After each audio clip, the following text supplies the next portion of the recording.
Hello and welcome to this edition of Age of Truth TV. I'm Lucas Alexander in Budapest, Hungary.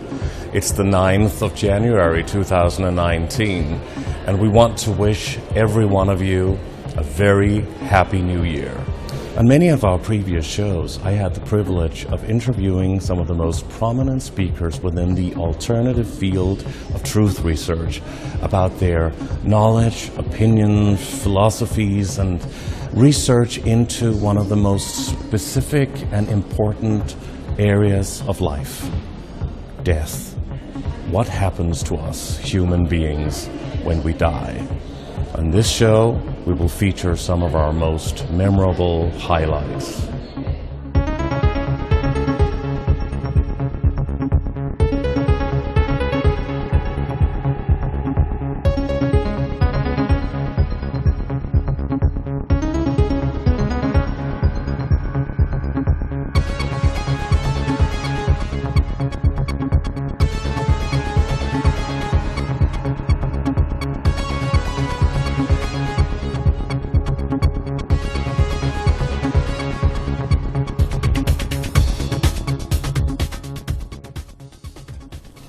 What happens to us when we die?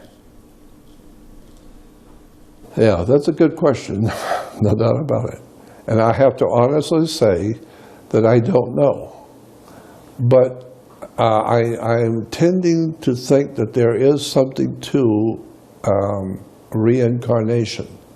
I agree with the Asian religions of reincarnation because, again, the energy cannot die, so you cannot die. All your thoughts, all your feelings, your love, your hate, your jealousy, whatever, that is in the energy body. It's my conclusion over many years that reincarnation is a trap.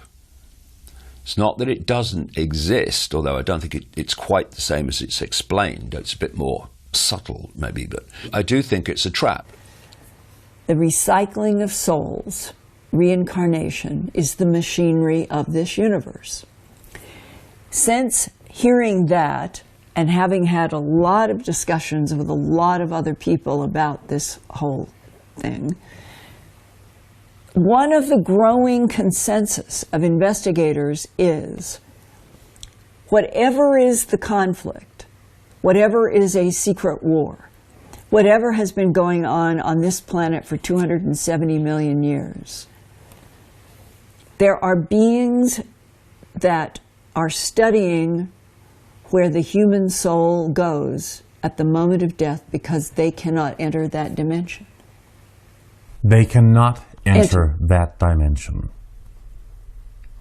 I don't think it would be beneficial for us to remember all of these past lives and all these past experiences because it would affect how we relate to now.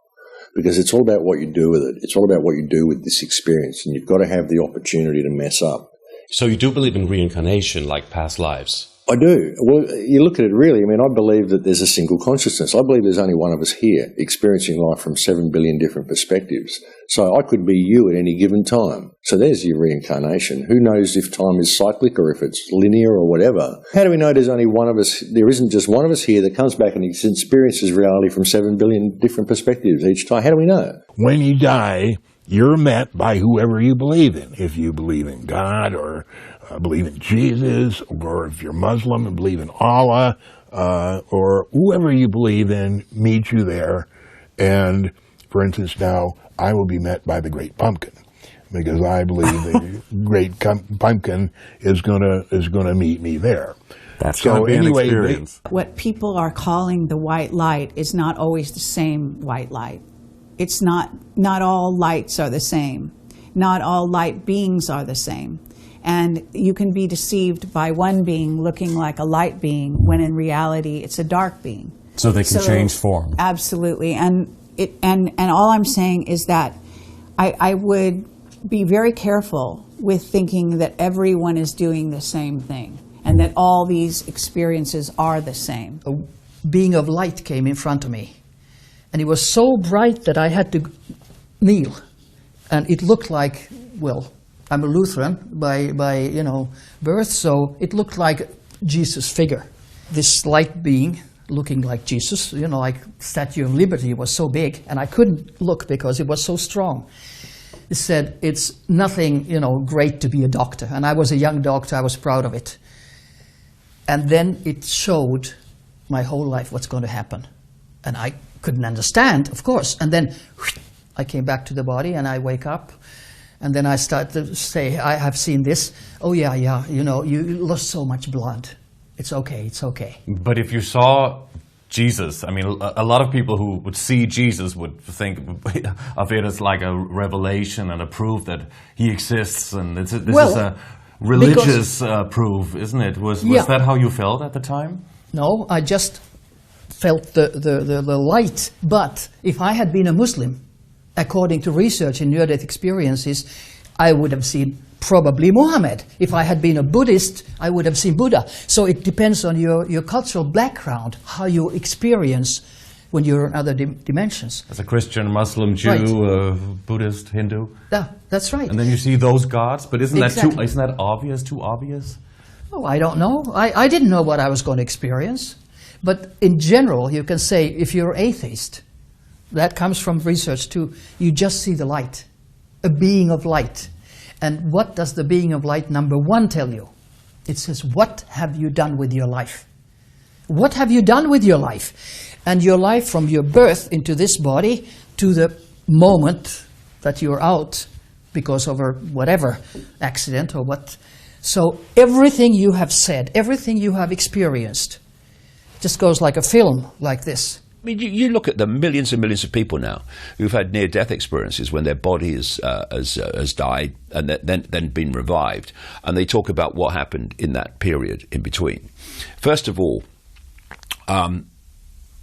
time disappears, because time and weight and motion and all these things that we take for granted in this reality are only information decoded by the brain. And the brain is all operating in this band of frequencies of 5 senses. Once you leave, what do these near-death experiences say? Suddenly, there was this massive expansion of consciousness. I could see past, present, and future in the same now. I was aware of multiple realities in the same now. Why? Because the state of awareness that is the true eternal I, no form, no body, just awareness, has been released from the body's focus of attention. It's like being released from the computer. And then that awareness, depending on its vibrational state, which comes from its perceptual state, the two are absolutely connected, then goes and explores another dimension of reality outside of this body. What dimension is that? What reality is that? What happens when the soul leaves, let's say, this realm? It's all to do with frequency. Mm-hmm. This is why Albert Einstein said, all you've got to do is get the frequency you want, and then you'll get what that frequency represents. So you can decide. Well, yeah, but it comes from your perception. I mean, I go into this in the talks and in the books, in detail. I go into it in the talks. It's really important. If you are in a state of depression, or a state of anger, or a state of hatred, these things are represented by frequencies. If you're in a state of joy and empathy and love in its various forms, then you are in a high frequency, because your emotional, mental, perceptual state dictates your frequency. And your frequency dictates, and how expanded it is, and the nature of the frequency dictates what you connect with. So if you say I self-identify with being this, what I call point of attention with an infinite awareness, that you are infinite awareness, all that is, has been, and ever can be, all possibility, having an experience, then that perceptual state will connect you with the greater awareness that scientists call the quantum field of possibility and probability, in a much more expanded way. So you have then, therefore, the potential to manifest, decode out of that potential and possibility enormously greater And steer your own the direction you want to go. Yeah, but what you'll do is you will be able to therefore manifest possibilities in your life and means of creation in your life on a much more expanded way than someone who is in a perceptual state that says, I'm little me, I've got no power, I have to look up to them because they know what they're doing and I don't. That is a very narrow, very low frequency perceptual state. So you will interact with this field of possibility and probability in that frequency band that is represented by your limited state of perception and limited state of self-identity. Thus, what you will create is another self-fulfilling prophecy, just like the expanded state of awareness, and that self-fulfilling prophecy will be little me perception becomes little me life, little me I have no power experience. A physicist who worked at Area 51 for a long time can describe the elevator systems that are made so nobody can get down into the lower levels unless they have codes and keys. That's how they secure Area 51. And he told me, he said, if you put your hands together and then just bring them up a little, that space in between your palms of your hands, that's our universe of matter. Right on the edge of your skin is the first closest dimension. And we call it the astral. But he said it is the closest dimension. And in that dimension, there's a lot of entropy. Is that the fourth dimension? The key word is entropy. If you have a dimension surrounding the universe, and we're in a universe, entropy is the winding down of energy to death. Only in a universe or a dimension dominated by entropy would you have death, war, dark. And he said beyond that closest dimension, he knew about 15. And he said, think of a Russian doll. They're nested in each other. He said, it's my understanding that the problem in this universe that may have been made specifically to be a trainer of souls, so that they would always be juxtaposed to a dimension that had entropy and dark, penetrating frequencies, always trying to get into this universe. What is the fight back? What neutralizes them is love, is light, and life. So what do you mean by no death? Is that the physical body, as we know, dies? Sure, of course. And what's left? It's What your is energy. I have done research even with myself. When I learned about it in the 70s, I was in America and heard that there is a technology that you can get out of your body. So I concentrated. One night I was in Chief Medical Office of Lapland at the Arctic Circle in Finland, and one night I just concentrated. I want to get out, and all of a sudden I started getting like radio waves going through my body from toes to my head, and I started sort of shaking. So, and all of a sudden in a second I was out, and I was floating. It was out of body experience. Out of body experience. I was floating towards the ceiling. And what surprised me was, because I was at 8 p.m., I was naked and I was having my knees up, like my head was here and my knees were up. So in this astral body, energy body, my knees were up too. I was sort of like, hey, wait a minute, really? I'm in two. And then I started looking down, because it's not often you have experiences like this. So I saw that my physical body was very, very slow in breathing, and I've worked as a chief anesthetist once a long time ago, so I can count 60 seconds without a clock anytime. So I started counting, and I thought, hey, it's only 10 times a minute, and 20 times a minute is normal. So vital signs are going.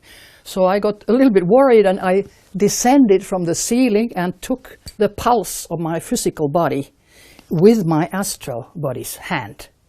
And you And could it was feel 32. it? Yeah, You could I could feel feel it like I feel it here. And it was 32 a minute. When you're relaxing, it should be 60. And then I really got worried. I thought, oh, I'm going to die. I mean, what's going to happen? And then I, so like men say at war, they cry for their mother. My mother was 800 kilometers away in Helsinki. And I said, Mother, help me. And all of a sudden, in a second, I was in Helsinki at her living room. And she was sewing a long dress with flowers. So were you next to her or up, looking I from was above? just, I was not in the astral form of myself. No. I was just like a point of consciousness above. And my niece was there, 5-year-old, was babysitted. I saw the drawing. She was drawing a house and a tree and flowers and whatever. And I heard them chatting, but I couldn't hear the words. I didn't know what, but I knew it was not important. And then I thought, where's my sister? Hey, my niece is being babysitted. And in a second, when I thought, where's my sister? Surroundings changed. And I was at a cocktail party in Helsinki somewhere. And then I looked around and I saw a lot of people I knew. And there was my sister flirting with a family friend. And I thought, where's her husband? No place. I want to go home. And immediately, 800 kilometers back to Rovaniemi. So it's And like then- switching from one thing to the other. Exactly, like At will. this. At will. And then I was floating like this, in Rovaniemi again, and there I saw my body. And I thought, hey, wait a minute, what, I want to go back. I mean, how do I do it? And then I thought, oh, all the thoughts were in the astral body. Nothing was in the physical, nothing. It was just like a dead corpse. And I thought, oh, how do I get back? I mean, otherwise I'm going to die, or what happens? And if I throw up, I have to see that because I got seasick, floating. I thought, And you could no, feel I that cannot. even though you were in your astral body? Yeah, I got seasick in the astral body. And I thought, hey, if I throw up so that I'm suffocating the body. So I said, oh, please help me. And just, I was back. In I your was own body? In my own Physical physical body. And I was one, touching myself like, ooh, this was eerie. And then I just fell asleep. And next morning I called my father, who took the phone in Helsinki. I said, what was my mother doing at 8:00 p.m.? Oh, I can't tell you. I can tell you. I said, it's a long dress sewn by hand. Yeah, and my father said, it's a Christmas gift for you. That's why I couldn't tell you. And my niece was there. So Daddy said, how do you know? And I told him that I had astral travel for the first time in my life. And he said, don't ever tell anybody. And of course I went to the Finnish press. You went directly to the press. Directly, I told them. The phenomena that we call reincarnation is true. There's no doubt about that. But it's very tricky. A very, very powerful man that I knew, who was a dear friend of mine, okay? And I'm talking about top of the line in this country. Right. A very powerful man. He told me that he had died. He said, I'll tell you, Jordan, experience I had about 5 years ago. This was back in the 90s. He said, I died. I was on the operating table, and I died. And he said, and when I died, I felt myself come out of my body. And I felt just fine. And I could hear everybody. I could see what they're doing. I was watching everything, and everybody's running around like a chicken with their head cut off because my flat line, and everybody's trying to save me. I don't need to be saved. I feel fine. I'm just watching all you people running around. And he said, all of a sudden, he told me, all of a sudden I felt myself going backwards into a vortex. And I had no control over it. It was sucking me into a vortex. And he said, I went down a long tube, and I could see a light. And as I was going, there was all kinds of colors as I was spinning around in this tube. This is what this old man told me. And he said that when I came out, there was an angel that met me. When I came out of the tube, an angel met me and said, turn around. You go back. You're not supposed to be here. Turn around and go back. And he said, why? And he said, because one of ours is down there, and you have to go help him. So turn around, you got a job to do. And he said, I felt without any, I didn't do it. It was automatic. I just got sucked back into the vortex, and I went back down through until I came back into the operating room. And he says, I came back, as I started going to my Consciousness. body, consciously, I came back and I was looking around and I saw everybody running around. And then when I felt myself go back into my body, everybody started running around because now my vital signs are coming back.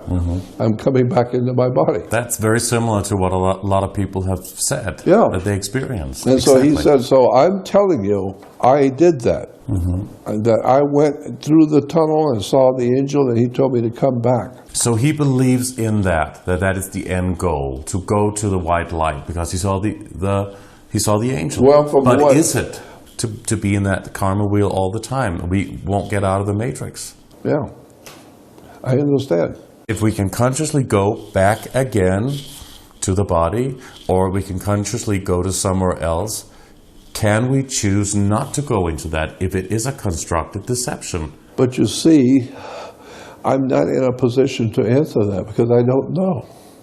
I have gone out of my body, and I have way too many friends around the world that have told me about their experience of going out of their body and going through tubes and seeing the light. Very similarly. And I've also talked to people who say, don't go to the light because they're just going to package you and you go back into the system again.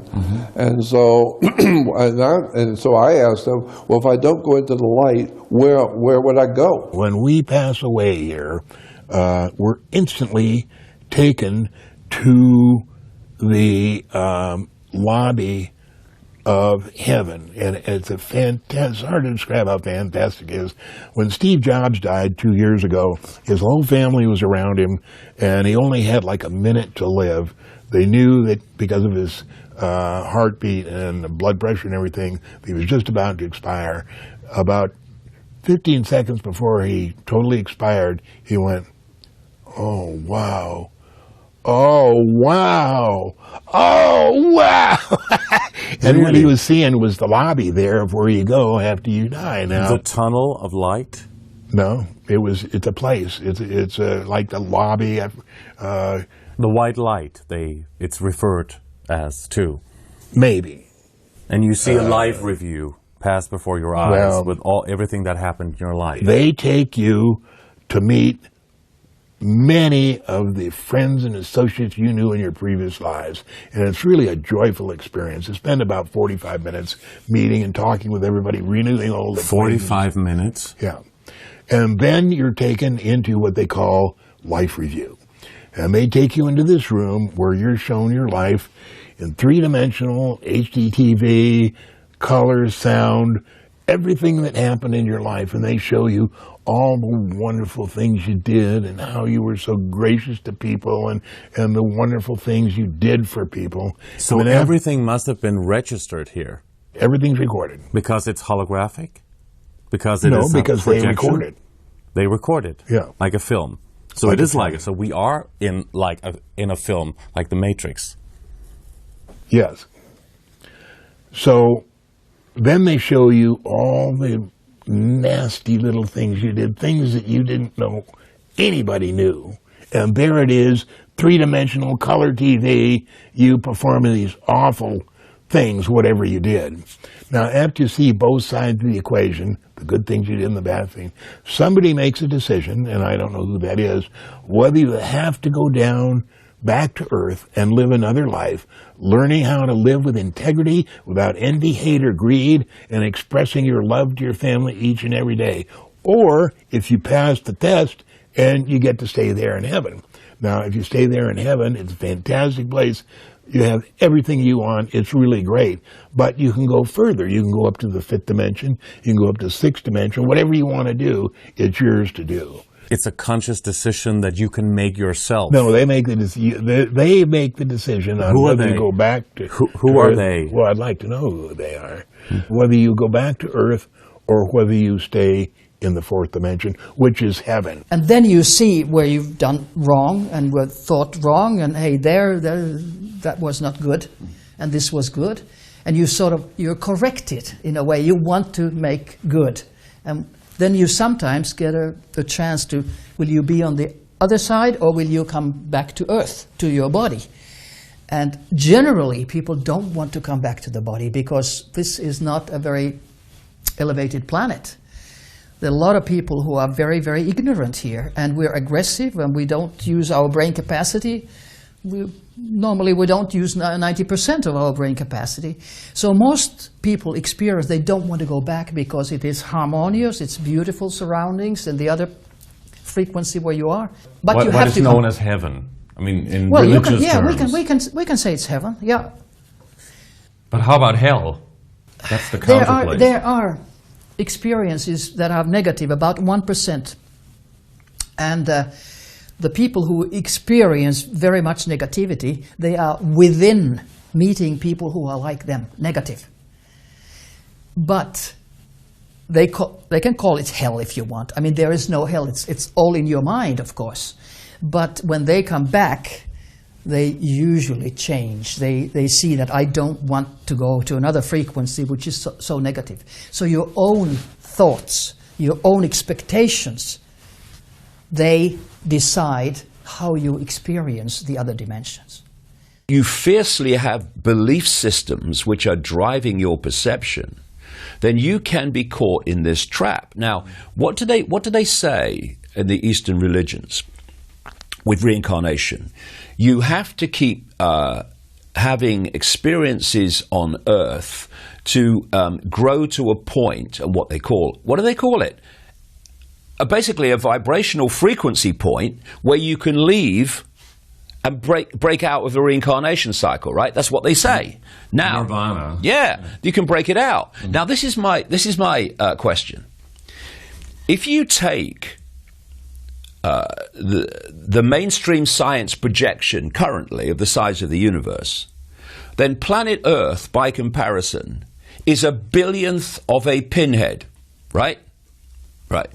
Now, that's not a lot. So let's just break this down. Mm-hmm.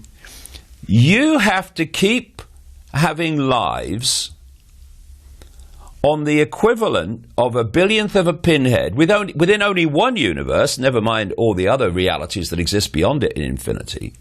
And you have to keep reincarnating onto this a billionth of a pinhead to learn how to get out of this reality into another one.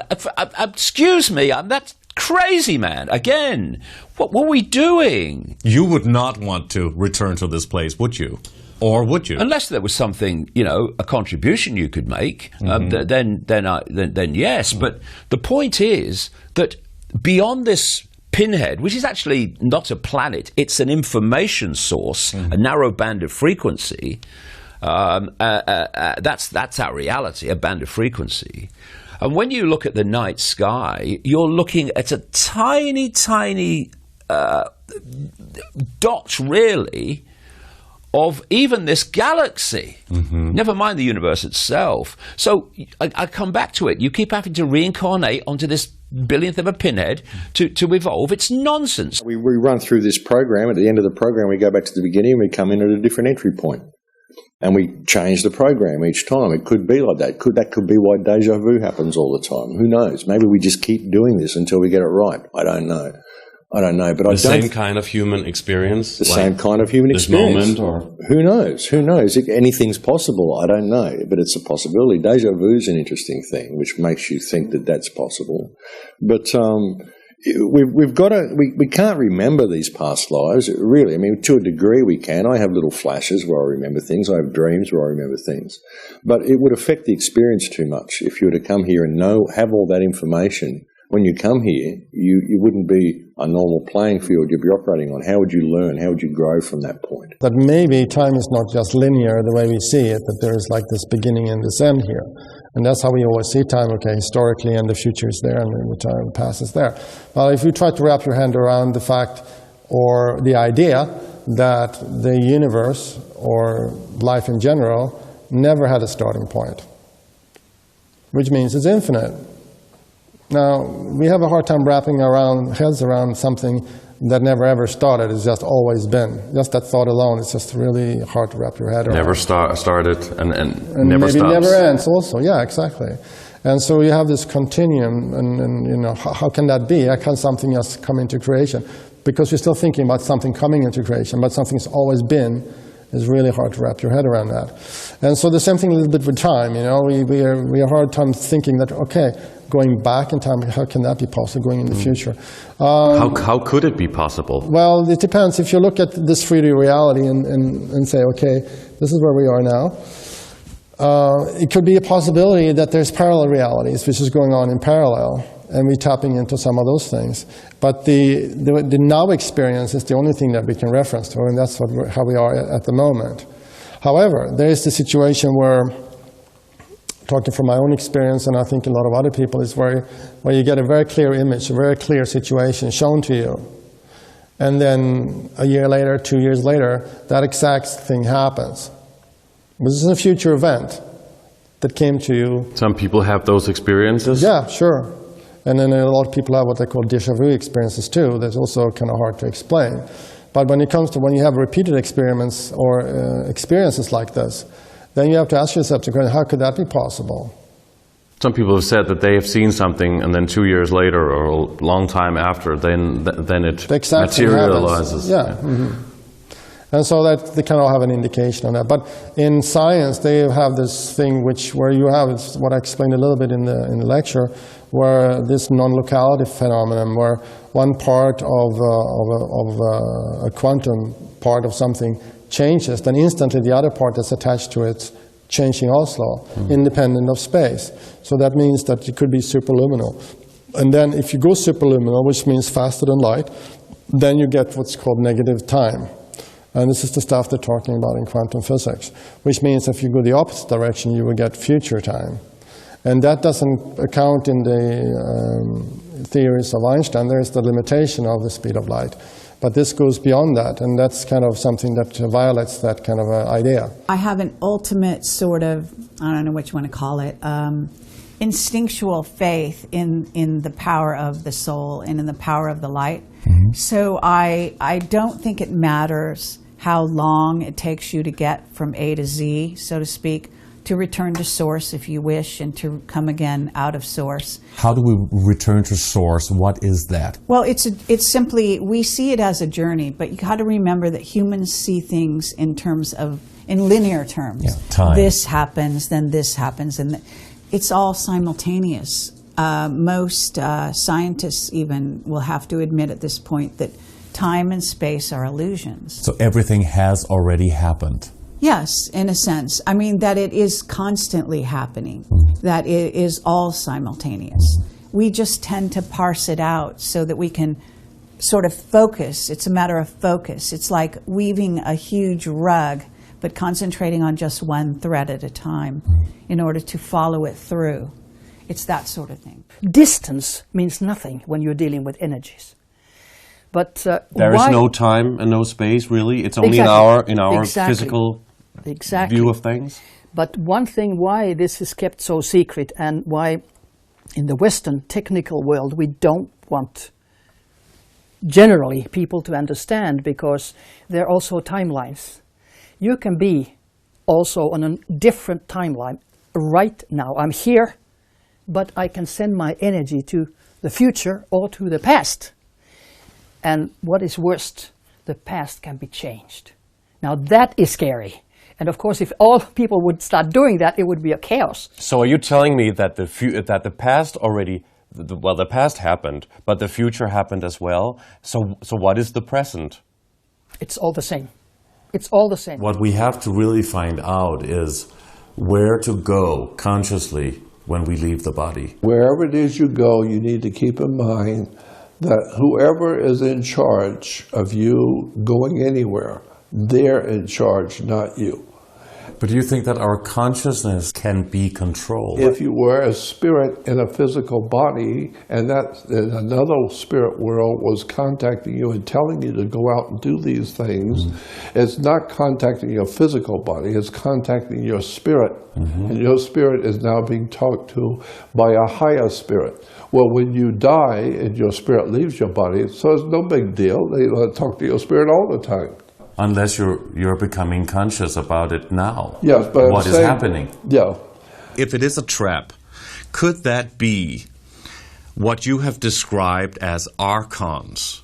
who are part of trapping this. And please describe, what is an archon? Is an archon the same as a demiurge or a jinn or a demon or an angel? What are all those things? The Gnostic writers from basically 2,000 years ago in Egypt, who left their writings, and they were found in Egypt at a place called Nag Hammadi in 1945.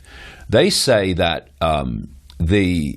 the archons in their base form are simply a state of energy, what I would call a state of awareness. Never physical. But they can be. Okay. What I think reincarnation is, and again, the archon writings by the Gnostics support this, is that it's not just at the level we call physical, 5 sense, this world, that this simulation operates, but other levels as well. So if you leave the body and you are not in an expanded state of consciousness, then your perception will hold you in a low vibrational state, which will stop you leaving other levels of this, quote, matrix. And it's from those other levels that this reincarnation cycle comes. The Gnostics wrote about this, as well as many other people over the ages. But if you leave the body in an expanded state, in awareness of what you are... Go back to what source, people call God. Where you can go is beyond the matrix.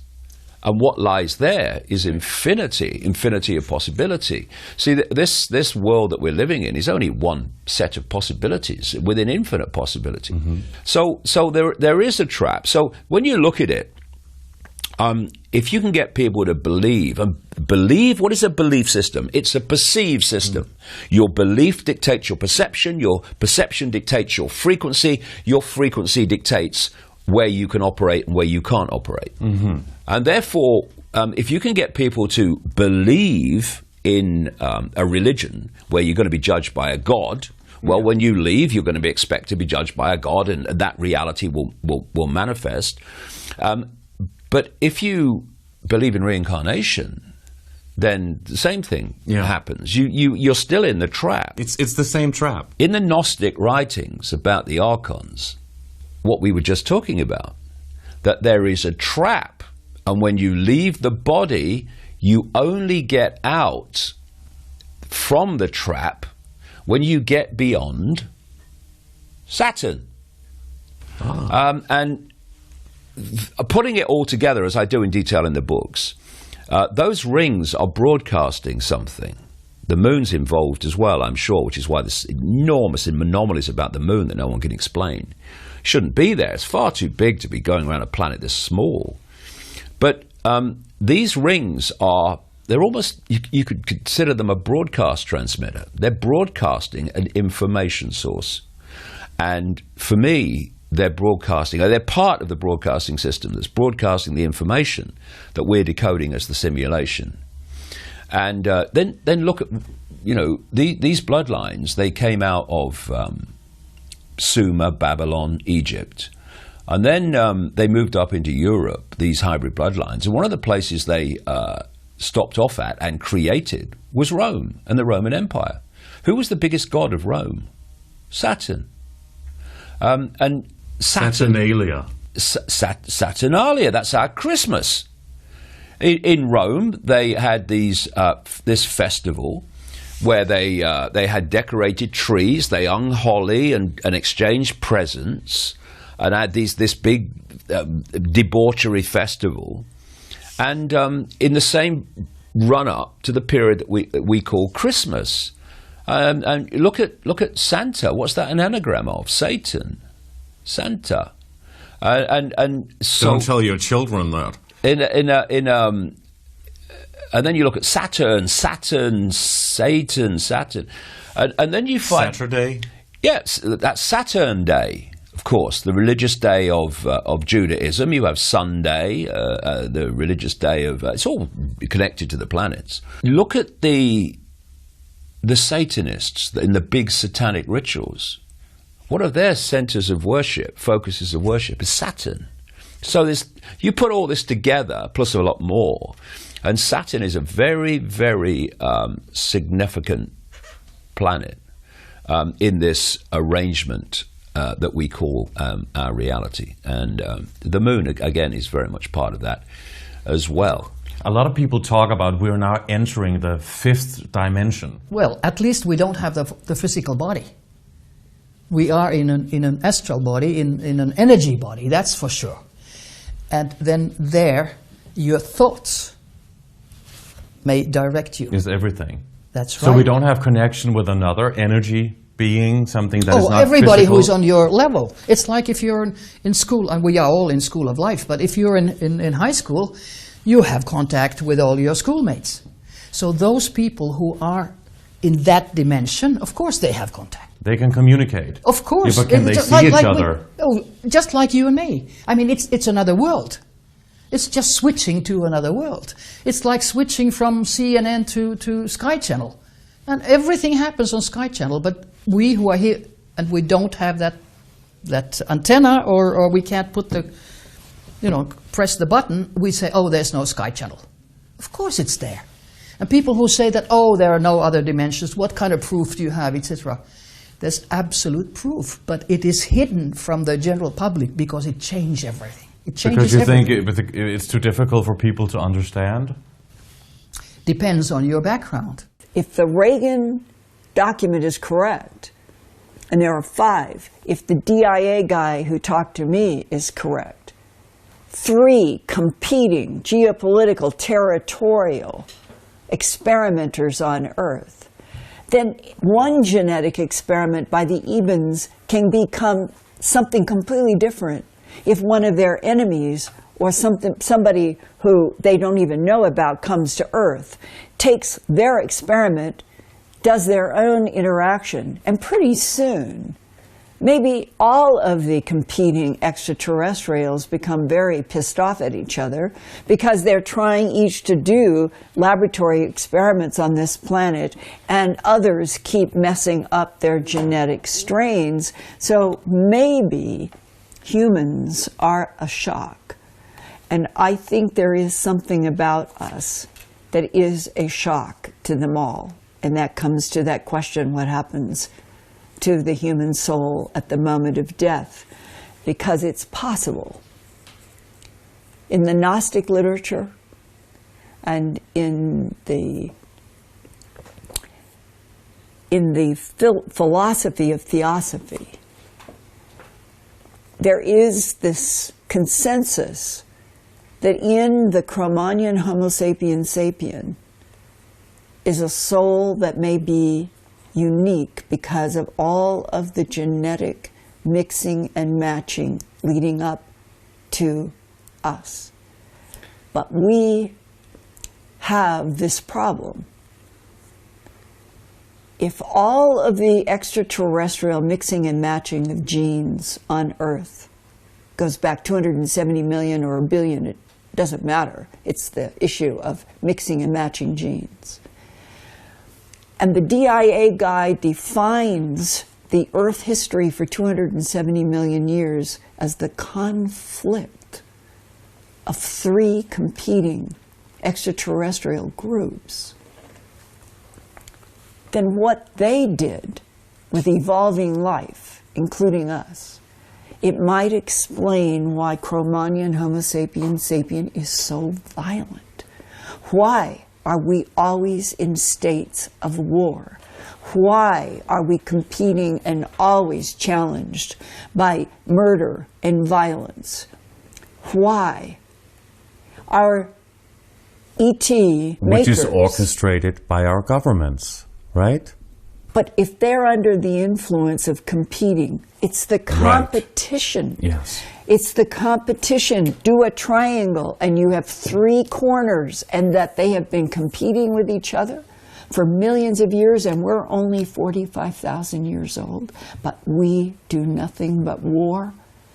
Is the violent nature of humans a key to why something made us and something else has been trying to change us? Well, how do we know your future lives aren't happening right now? How do you know we're not always at this point? We just don't know. We can't know. So it's just a weird thing. I mean, when you start getting into these sorts of concepts, you can go anywhere. Maybe time is linear. Maybe we just come back one after the other and keep going forward. Maybe we don't come back at all. I don't know. But what I'm saying here is the reason we can't remember these past experiences is because I think it would affect this too much. So you see, evil's got to exist in the world. You've got to have the opportunity for evil. Because if you don't have evil, you don't have the opportunity not to choose that. You know, you've got to have the choice. If you don't have the choice to go wrong, how do you ever make the choice to go right? So therefore, where is the growth? So you think that evil is necessary? Evil's necessary for growth. Really? Because otherwise we don't have the choice to grow, unless we have the choice to go wrong. I think this is why around about 3% of the world are born psychopathic, to give us this wild card to promote spiritual growth. Because without that, if we were just sort of going through every day and it was all perfect and we'd grown our food and we're all happy and we're just making love and we're eating and sleeping and everything's just cool, where do we grow? Where do we go from there? What's the experience about? Maybe that's what people call, heaven or nirvana or something like that. Well, I believe heaven or nirvana is simply total awareness. Total awareness of what you are and total awareness of what you could be and the potential that we have, you know, and returning to source, I guess. So you think that evil is really necessary? I think evil's necessary for growth, yeah, I do. I think it's necessary for us to be able to choose. It's necessary for this growth to happen. It's what we do with the information. The problem is that we tend to go down this path where we just keep doing it. We don't learn from it, and we keep doing things that we know are going to destroy us, but we keep doing them anyway. The Native Americans refer to this as kind of a white man pathogen they call Wetiko. It's like a parasite, a psychic parasite, which causes people to always do the wrong thing, even though they know it's bad for them. They just keep doing it anyway. If the human experience is, repeating itself all the time, and so how can we grow? And why should we choose again and again and again, and choose the good instead of the evil? Why should we choose good? Because it feels good. It feels better. It feels better than evil, and we can... Are we repeating this, you mean? Well, again and again? That's just a possibility. That's just one thought. Right. I'm not saying we are. That was just an idea when we start getting into those sort of topics where we can go with them. It could be that it's like that, or it could be that it's a linear thing, and human consciousness is simply growing. A lot of people would prefer that. Maybe it is. I don't know. I can't see what happens in the other realms, so I don't know. But I just suggest that everything's a possibility. So that comes from reincarnation. Having the understanding that when you ask me about reincarnation, having the understanding that we're a single consciousness that I experienced that day when I had that moment. Reincarnation could be any number of things. It could be that. We could be living all of these lives simultaneously at the same moment and never know that. So it's just an interesting, we can talk for hours on this and go in any direction. If I die right here, all I do is my energy comes out, and usually it comes out from your head, so-called crown chakra, or sometimes even out from your heart chakra. And you go towards the light. And there's light, light, light. And you can look back and you can see that your body's there. You can see your friends and relatives crying, now she's gone, she's dead. And you're sort of like, hey, I'm fine. There's nothing wrong with me. And then you see the big light. And these have been researched for 30 years. I was consultant also in the beginning of 83 for IANS, International Association for Near-Death Studies in America. So for 30 years they have had these experiences gathered from all kinds of civilizations, from India, from Finland, from America, whatever. And all they say the same thing. You go towards the light, and the light, after you come from the tunnel, says, what have you done with your life? All the major religions of the world teach a reincarnation. And it makes sense to me if you are a spirit and living in a human body, a physical body. So the question I asked a long time ago, what are we? Are we a human body that's the home of a spirit living in it? Or were we a spirit to begin with who came into this world and took on a human body? So what are you really? Are you a spirit or are you a physical body? And so now I know. I mean, logic alone tells me that you're a physical body. But I've heard lectures by scientists and doctors who explain what does the brain do.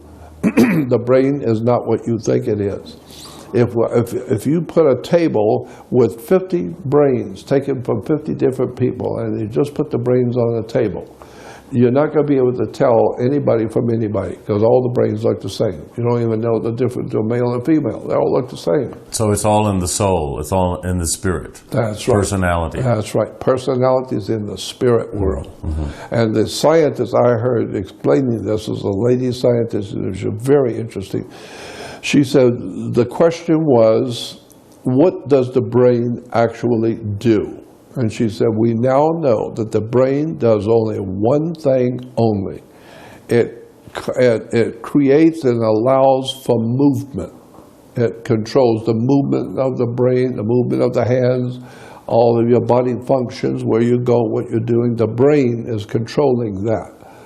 But she said, but where does your creativity, your spiritual self, where does that come from? Your imagination and dreams at night, where does that come from? And she said, we know positively it does not come from the brain. It does not. The brain is physical for the physical body. But you and your spiritual self and who you are and what you think is funny and what you think is evil and what you see and what you believe, that's not in your brain. Your soul sort of progress is very intimate to who you are.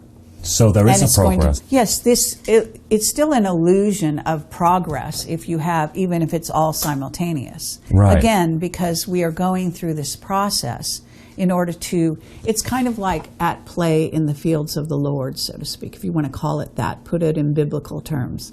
It's God, Godhead, which is made up of everything. It's just a word, Godhead. Source. It's not a person, source, the force, the creator. I don't care what you call it, but it's the idea that it is at play.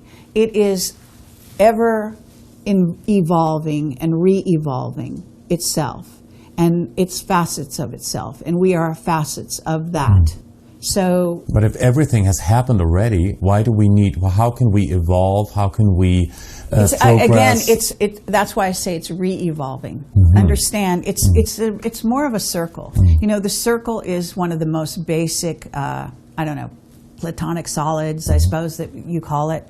In other words, the circle and the spiral are, in my way of viewing, the most basic and the most sort of containing the most information about this process you're questioning about. The torus? The torus is another sort of image that can be useful. But what I'm saying is that it is that's why the Illuminati use the image of the snake eating its tail. Keep in mind that we are ever becoming and becoming and becoming. Nietzsche put it very well, you know, the idea of constant return. So you're going in and you're coming out. It's like your breath. You know, you're being born and you're dying.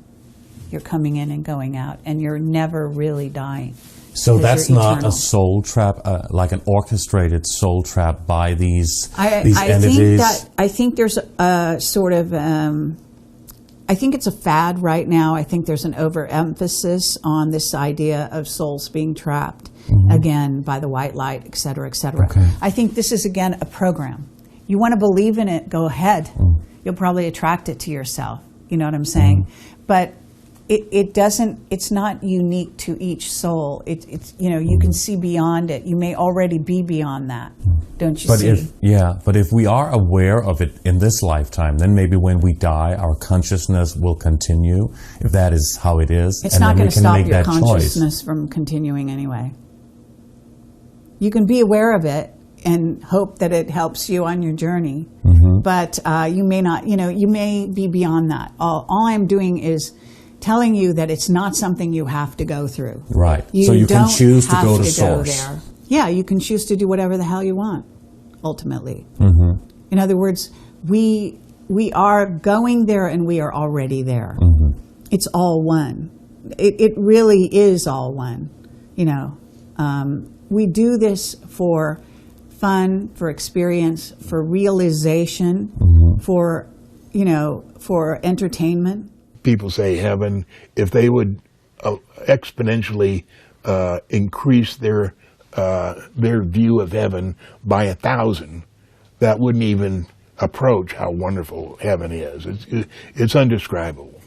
But people like staying there, and, you know, that's what we earn if we learn how to live with integrity without envy, greed, and express our love to our family. But that's the religious beliefs, right, around the world. It's a true belief. It's not religion. There is no God as such. There's advisors that are watching us all the time, 24/7. When we pray, we're talking to, it might be family, it might be somebody else, but we're really talking to people, not God, but it is people that are watching our whole life and help us go through life. But still somebody is superior and making decisions for us, whether we can stay there Not or go back. somebody, something. Not God. What? No, Not God.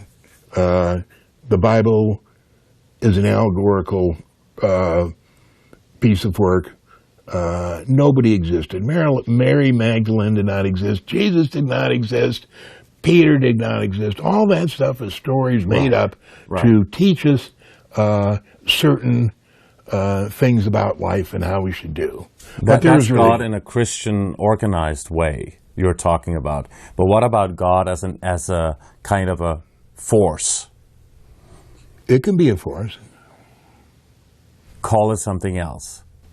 Yeah, call it whatever you want. The source? I don't know. I don't like the word because when you pray, you're not praying to someone or something or a source. You're praying to your advisors around you. And they answer each and every request that you pray for, not always in the way that you want, but they do answer it. They hear you. They want us in body-focused, five-sense perception, which is very, very limited in our understanding of self and our understanding of reality. And the other choice, of course, if you want to accept that life doesn't end at the end of the body cycle, is to believe in a religion and some God sitting on a throne, usually with a beard, will judge you. And this God is so loving, there's hell and damnation if you don't do what he says in your brief 70 years and 10. And oh, by the way, all you need to know what God wants so he'll judge you right is between the two covers of this book, whatever religious book it may be. So these are the choices, and you go, crazy, man, crazy. But the alternative, which is that we are awareness, a state of being aware, and my awareness now is aware of you and aware of this room, because my awareness is having its attention focused through this biological computer on this tiny band of frequency, ludicrously narrow frequency we call visible light. And therefore, unless we can expand our awareness beyond the five senses, which is what the pressure is not to do, then basically life appears to be only what you perceive when you look through your eyes. Now, if you think that, according to mainstream science, the electromagnetic spectrum is 0.005% of what exists in the universe, that's what they project, and visible light, which is the only frequency band that we can see, is a tiny sliver of the 0.005%. I mean, basically, humans can see nothing. The idea, however, is to persuade us that, A, that's not the case. That's why you don't see programs about it, very rarely, or newspaper articles about it, very rarely. But to focus our attention only in the five senses. Now, that means, first of all, if we don't believe in religion and life after death and being judged, then we believe the lights go out, or we don't know what happens. And what does that create? Fear of death. And fear of death gives your power away in so many ways, like to doctors. Oh, doctor, please keep me here a bit longer. Give me a pill or something, because I don't know what happens and stuff. And then there's the religious, always good God going to judge me and all this stuff. So there's this fear of death. And from that fear of death comes fear of so much else. But when you come from this point of perception that what we are is this state of awareness having an experience, a series of experiences. Through this body lens, which focuses our attention in this band of frequency. And all that happens at death is that vehicle ceases to function, ceases to be that, if you like, computer decoder of this reality. And that which has been observing through it leaves. And that's what happens with near-death experiences. But I think we also can limit ourselves because of our belief system. If we believe it's not possible, then we make it not possible. I think we have to open ourselves up to the possibility if you only want to do something. If you don't think you can become a mechanic, then it's not going to be as easy for you to learn to become a mechanic because you're working against yourself. So it's all about what you believe and how you perceive things. I think it's a lot about how you perceive things, not so much what you believe, but how you perceive things. Mm-hmm. Our perceptions. What I really honestly think is the big truth in the big box. It comes from Thomas Campbell, a physicist who worked for the Army intelligence in the 70s and worked with Robert Monroe on the creation of the HemiSync technology for going out of body. And in the last 5 or 6 years, I've come to know his work, and here is his bottom line as a physicist who has worked on all of these complicated matters. This is an entropy reduction trainer for soul universe, projected from another dimension on purpose. The souls that are in the various bodies in this universe are here for training. There is exactly the metaphor of the yin and the yang, with the black in the white and the white in the black on purpose. And that those who can get out of this universe after a certain number of recyclings, because they have been able to resist and reduce the influence of the dark in the nearest dimension, they then begin to go up other dimensions. And that it is the evolution of the soul that is the projection of the divine field that created all matter worlds in order to put itself out and see how much of itself would choose to come back. Ultimately, fear is all related to death, and I don't have any fear of death. Death is the only part of life that is inevitable. So there is no death? There'll be death of the physical, but my consciousness will leave. But even so, death is the only part of life which is inevitable. You reincarnate. That is, every time a child is born, of course, it has an energy. And I've been doing hypnotic regressions with people a long time ago, and they say usually that about the 3rd month of pregnancy, they sort of go in. The 3rd month? Yeah, usually. But there was a Finnish lady who said that before I was born to this life, I was watching as an energy when my future parents were having sex. And that became that I was, that was my body that was started, and I went in and out. That must have been quite an experience, huh? You're telling me. And then when you come to this world, the reverse happens, as what happens in your death. You go towards the light. Your birth canal is also kind of a dark tunnel, and you pop out, you come to the light. But reincarnation is also a part of a religious dogma, like in Buddhism, yeah, or right. I don't know, Hinduism or whatever, yeah. Many of these things. And the New Age movement, which has been around for the last 30, 40 years, very strongly. How do you feel about the New Age movement? I don't know how you define it, but I would say it's alternative view of looking at world, looking at life, being a male or a female in a body on this planet. They also, in the alternative movement, they also use healing. And of course, we know that we are an energy.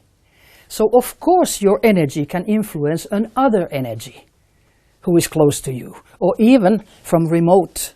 I think that you have to live with integrity every moment. Mm-hmm. And Yes. I think that's the only way to live.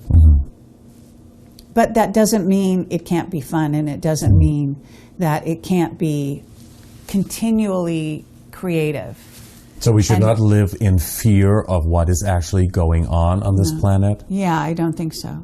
I don't think it's look, it's natural when you're a vulnerable physical being to have fear. In fact, fear is, you're stupidly courageous if you have no fear.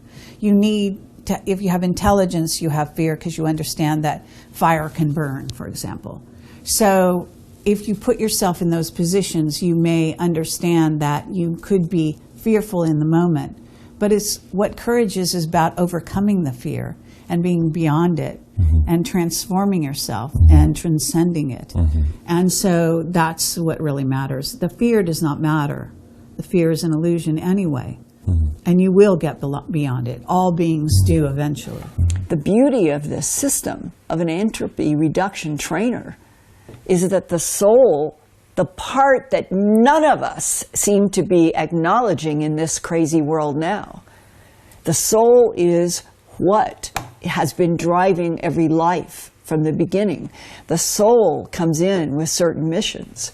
When people go against whatever it is, that they have internal gut feelings, when they have a sense that they should go this way instead of this way, for those that take their hunches and their gut feelings and their dreams, and that is the way they live, they end up, I believe, at a point at the moment of death going to a completely different dimension than the person who fights going this direction, who fights their dreams, who fights their inner knowing because other humans tell them that's not what you're supposed to do.